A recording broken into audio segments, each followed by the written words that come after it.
کہ اس میں انڈیا کے مسلمانوں کو قائد اعظم کی ضرورت تھی، تو اس وقت جو انڈیا میں مسلمانوں کے حالات ہیں اس لحاظ سے واقعی ہم جنت میں ہیں۔ نہیں وہ تو مسلمانوں نے وہاں بڑے بڑے بینرز لگائے ہوئے ہیں کہ انڈیا کو ایک اور جناح کی ضرورت ہے۔ جی بالکل، یہی کہ انڈیا کو اس وقت ایک اور جناح کی ضرورت، جو کشمیر کا حل کر دیا، جو سٹیزن شپ کا ایکٹ وہاں پہ وہ جو ہندو انتہا پسند تنظیمیں وہ جو کر رہی ہیں کہ مسلمانوں کو ہندو بن کے رہنا ہوگا، تو یہاں تک کی بات۔ لیکن وہ بات آپ کی صحیح ہے کہ ہم نے قائد اعظم محمد علی جناح اور بعد میں لیاقت علی کی پالیسیوں سے ڈیویٹ کیا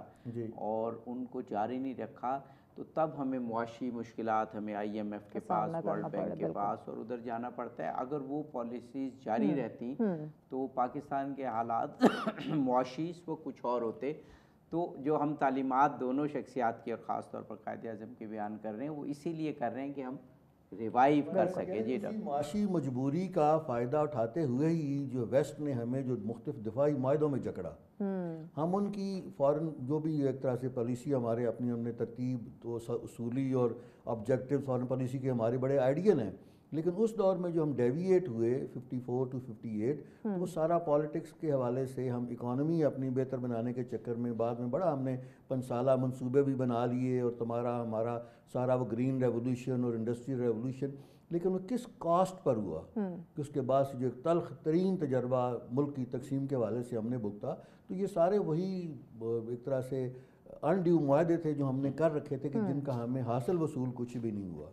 اور آگے چل کے دوبارہ وہی نعرے ابھی تک لگ رہے ہیں کہ جناب آئیڈیل پاکستان اور قائد اعظم کا پاکستان ہمیں عملی طور پر۔ ڈاکٹر صاحب بریک پہ جانا ہے، بریک کے بعد پھر انشاءاللہ گفتگو کو جاری رکھتے ہیں۔ اہم ٹاپک ہے، بہت خوبصورت گفتگو کا سلسلہ جاری ہے، کچھ عام پہلوؤں پہ مزید بھی ڈسکشن کریں گے، لیکن اس بریک کے بعد ہمارے ساتھ رہیے گا۔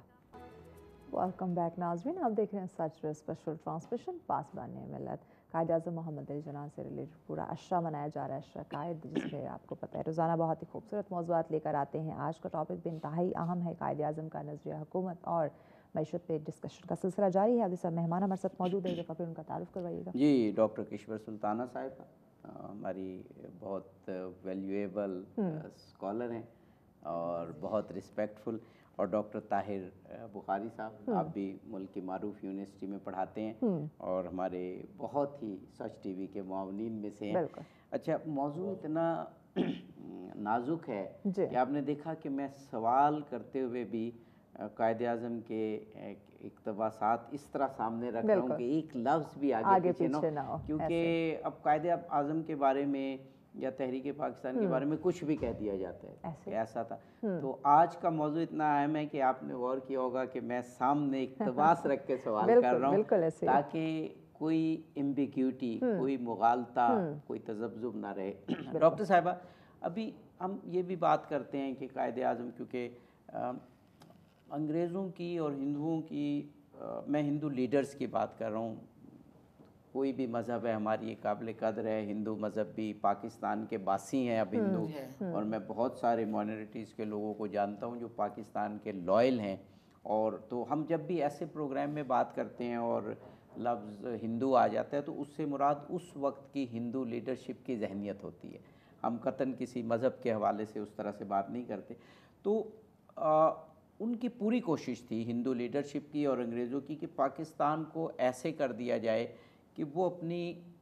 اپنے پاؤں پہ کھڑا نہ ہو سکے۔ تو یہ ڈر تو تھا شروع سے، تو قائد اعظم نے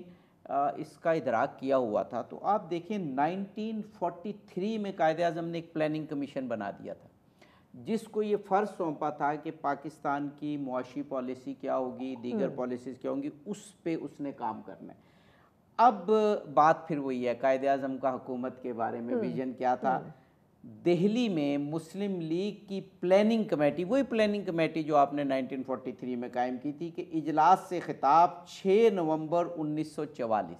یعنی پاکستان کا خواب جلد پورا ہونے والا ہے، اس سے آپ کیا کہتے ہیں، ایک اقتباس، ہمارا ہرگز یہ مقصد نہیں، یعنی کیا، کس کا مقصد؟ پاکستان کے قیام کا، کہ مالدار لوگ زیادہ مالدار ہو جائیں اور دولت چند ہاتھوں میں اکٹھی ہو جائے۔ ہمارا مطمع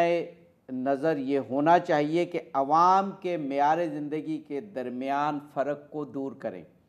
ہمارا نصب العین اسلامی معیشت ہونا چاہیے، نہ کہ سرمایہ دارانہ نظام۔ ہمیں ہمیشہ